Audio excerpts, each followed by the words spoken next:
Yo, what is up guys, Diablo here. Emmanuel Navarrete defends his super bantamweight WBO title by destroying Francesco de Vaca in 3 rounds. This was a dominant performance by Emmanuel Navarrete from start to finish. In the first round, Navarrete was workmanlike and methodical. He was trying to walk down Francesco de Vaca with his jab. He was throwing a really strong jab out there, a power jab, and he was following through with single right hand power shots. He was mixing the right hand to body and head, and you could tell these shots were very effective. You could hear the sound of the punches, and you could tell from round 1, Francesco de Vaca really had nothing for Emmanuel Navarrete. Going into this fight, de Vaca had an unbeaten record, but he really fought nobody of any consequence going into this fight, and he only had 6 knockouts in 20 fights. He wasn't a puncher, and like I say, he had nothing to keep Navarrete honest, and you could tell that from the first round. So first round, you could clearly see Navarrete was in control. De Vaca, he tried to land some combinations here and there. He landed some shots, but they had no effect. Round 2 was more of the same, more methodical pressure from Navarrete, walking de Vaca down behind the jab, going to the body, coming upstairs to the head, and towards the end of round 2, de Vaca was dropped by a beautiful combination by Navarrete. Navarrete landed a left uppercut, right uppercut, chopping right hand combination, which dropped de Vaca. Really good combination, excellent combination by Navarrete, and again, round 2, clearly dominated by Navarrete. Round 3 was where the fight ended. In round 3, Navarrete really upped the pace. He kind of abandoned the more methodical approach, and he really upped his volume, walking down de Vaca, pushing him against the ropes, and letting go a variety of shots. Uppercuts, body shots, hooks, chopping right hands. He was throwing a lot of shots with good variety, and he was just overwhelming Francesco de Vaca. And in round 3, it's got to be said, it was just a beatdown. Navarrete was beating the hell out of Francesco de Vaca, and round 3 just highlighted this was a mismatch from start to finish. And de Vaca shipped a lot of punishment in this round. He showed a really good shin. He didn't go down, but the referee jumped in and waved it off.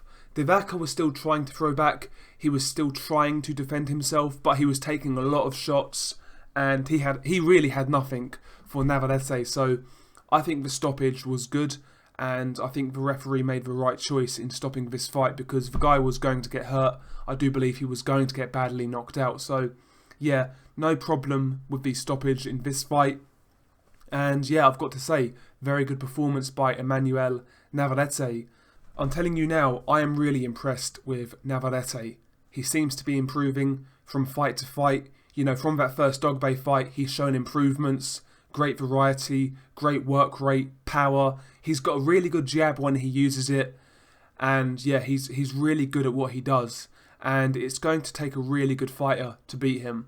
Either a master boxer or somebody with serious power, because if you can't keep this guy off of you, you're screwed.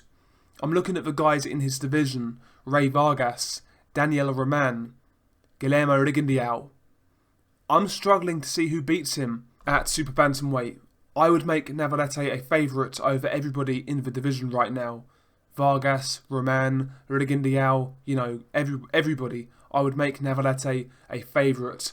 I think this guy is very good, and certainly at bantamweight, he's a force to be reckoned with. Pressure, power, variety, size, durability. The guy's got a lot going for him. And I believe he's got a better skill set than people give him credit for. He's not just a pressure fighter with size and power. Like I said, great variety, good punch technique, puts his shots together well. He cuts the ring off quite effectively as well. The guy's good at what he does, and I think it will take a very good fighter to beat him. And like I say, at super bantamweight, I really can't see anybody who beats him. I'm not saying they can't beat him, but what I'm saying is, if I had to bet money on it, I would bet money on Navarrete beating all of these guys at super bantamweight. That's just how I see it. I'm really impressed with this guy. I think he's a very good fighter. He's fun to watch. He's still quite young. There really is a lot to like about this kid. And he's got the frame to move up to featherweight.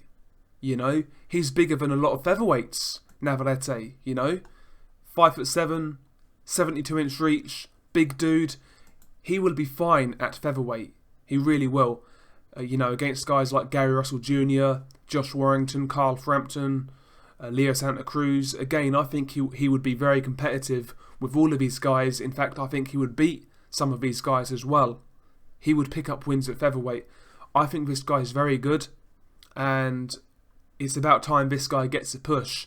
I appreciate his opponent was overmatched and he really didn't belong in the ring with him, but you know, I rate those performances over Isaac Dogboe. I think they were very good performances. Dogboe was looking very good up until those fights, and Navarrete just beat the hell out of him.